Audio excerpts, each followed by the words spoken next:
So I was in the market today. I decided to buy some components, and part of the components I got today are these two capacitors.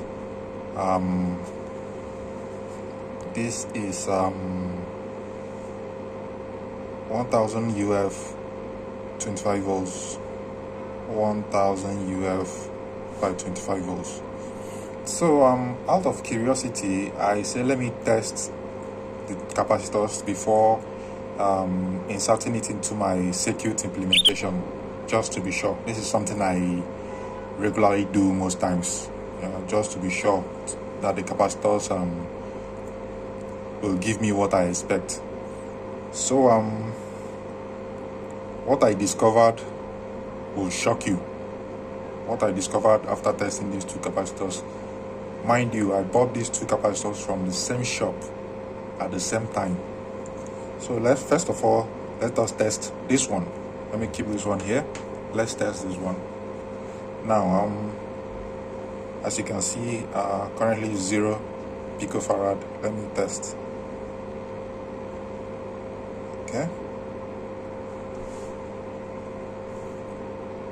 Okay, as you can see, this is giving me 975.3 microfarads, which is very close to the quoted value. I'm okay with this. It will do the job. Okay, let's keep this one here. Let's test the brother.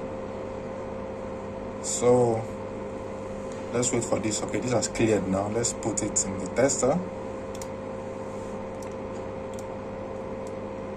Okay, and look at what it's saying. This is not even a capacitor. Like, this thing is not even a capacitor, and it's packaged like a capacitor.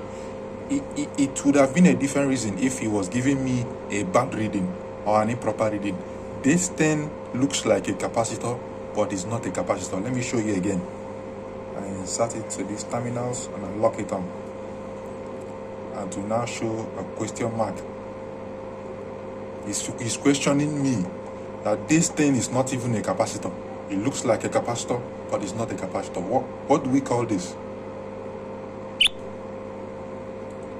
So imagine if I didn't test these components and I inserted into a circuit and the circuit is malfunctioning. How on earth will I know that this is the problem? Okay, this is the other one.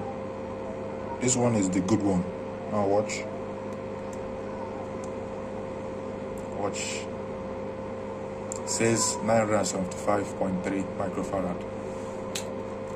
So that's why I always say, until you are tested, you are still a suspect.